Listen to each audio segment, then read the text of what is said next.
You are listening to Hilary Topper On Air, the small business podcast to help you grow both personally and professionally. And now, here's your host, Hilary Topper. Are you a good communicator? Do you struggle getting your thoughts and ideas out in a way that others can understand? I'm Hilary Topper, and this is Hilary Topper On Air. Today, I'm really excited to be speaking with Eileen Lichtenstein, who is the CEO of Balance and Power, Inc., and author of SOAR with Resilience, the interactive book for overcoming obstacles and achieving success. And I just have to say, full disclosure, that I have known Eileen now for many, many years. I think when I first started my business way back when, and she's just amazing, and we've been good friends since. So it just is an honor to have her on the show. So welcome, Eileen, to the show. Thanks so much, Hilary. And I feel the same way. I feel honored to be on your show. Thank you. And yeah, I've seen your business, you, of course, heading it up, and your business grow and grow. And wow, it's really amazing history we have. Well, thank you. So let's get to you and tell us and remind our listeners about your background and about what Balance and Power is all about. Sure. My background, and before I even start with that, I must say, I feel like I've come, or I have been coming full circle these days, integrating many aspects of my current career of balance and power with each other. So my original professional background was in education, and then when I had my kids, I opened Eileen's Dance and Exercise Studio and my moving meditation fitness audio program that Hilary so professionally helped me promote. And then I closed the Dance and Exercise Studio and studied biofeedback, and that was due to I was in an accident that I became fully recovered from, but at the time I couldn't continue the dancing that way. And then I became an adjunct at Hofstra University in the health and phys ed department. I taught hatha yoga every single day there for 5 years, including to the then popular, they don't exist anymore, Hofstra football team. So that was my biggest challenge. That was my biggest, am I really doing this thing during that career? And in a way, that prepared me for working with some of my clients now. Fast forward, I'm a life and career coach and certified anger management specialist. And that is a certification from the courts. I can work with court-mandated cases for anger management and parenting across the US. And it's really been an amazing journey. And every time I work with a new client, whether court-mandated or, as I say, regular folks, it's an amazing, amazing journey for me to help them to make good choices for themselves and to stay focused. And one of the modalities I work with is EFT tapping, emotional freedom techniques. I became certified in that about 10 years ago, and it's so well received now in the energy psychology field that even the Anger Management Association that certified me has given me the big yes to do that with the cases, because it works to release stress and frustration and possibly trauma. And with all the times we're going through now, every day I'm thankful that I know how to do that for myself too. It's true. So today we're talking about communications. This is something I think we all struggle with. Can you tell us what the best style of communication is to use for anyone, anywhere, and why?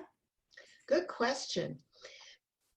Speaking, acting, communicating assertively is my quick response here. Assertive versus aggressive, passive, or passive aggressive. When we say something in an assertive way, we say it like we mean it, but not in a mean way. We say it kindly in a I need or I ask that kind of way. So not ever ordering someone around, just a really simple household example. Instead of saying possibly, I'm so sick of taking out the garbage all the time, take it out more often. No, that is not assertive. That's semi-aggressive, passive-aggressive almost. And we can say, I need some help with the garbage collection in this house. You know, I'll share with you, I never used that phrase before, garbage collection in the house. And I think that's great. I just made that up. I use this example quite often about the garbage. And so just like that, if you have a child at home and you can't deal with the mess in the room or something, instead of saying however you might say it, simply say that I need you to pick up your stuff. You know how I like it, at least once a week, if not more. Thanks so much. And walk away. So you alluded to the fact that there are different types of communication, and the one that we just were discussing was the assertive communication. So what other styles and how do they differ from each other? Well, there's aggressive, and that is someone literally in your space, whether it be your physical space and you may be getting hit or pushed or something thrown at you. It also can be in your emotional space. And it's not necessarily how the other person intends for you to understand it, unless there's something being thrown at you or you're being pushed, then it's quite clear.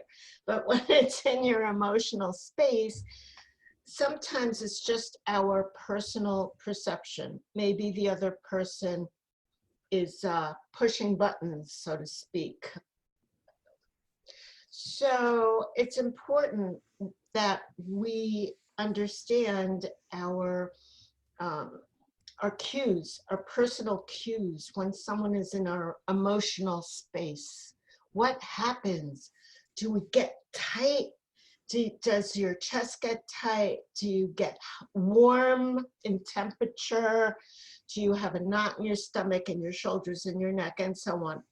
And when often this physical cue is perceived a second or so before you get your thinking with words response in yourself. So it's really important. I'm suggesting that we each become extremely aware of what our own cues are, especially when you're living in tight quarters. So, or with a lot of people, or in an office space that way, in a store that way, waiting that way online, perhaps, and you've had it. So it's really important to be aware of your cues for that. And then the other extreme is passive communication. It's really just like being a punching bag and bullies look for this. Mm-hmm. So, reading your blog and reading some of your other material, you reference the second agreement of the 4 agreements. What do you mean by that, and how does that relate to communications today? Sure. The second agreement in this book, the 4 agreements, is don't take anything personally. And I referenced it before when I was talking about if someone is in your emotional space, maybe it's your perception, it's not their intention. And it's good, it's a good thing simply for us to be aware of this, that perhaps it's not how they meant to sound. Maybe they just had a bad morning. Maybe they had an awful thing happen at work before they came home and said this kind of thing. So that's what it means. Even if you know the words that came out were mean, possibly untrue in your perception, and it's about yourself, so you know if it's true or it's not true, and just keeping all the clues in mind all the time. And perhaps if you see the other person is really not saying the truth to you, I would suggest walking away. This is the #1 strategy in the anger management certification teachings, is if you feel like you want to say something angrily back to someone, or you want to punch them back or kick them or whatever it may be, leave. Simply leave.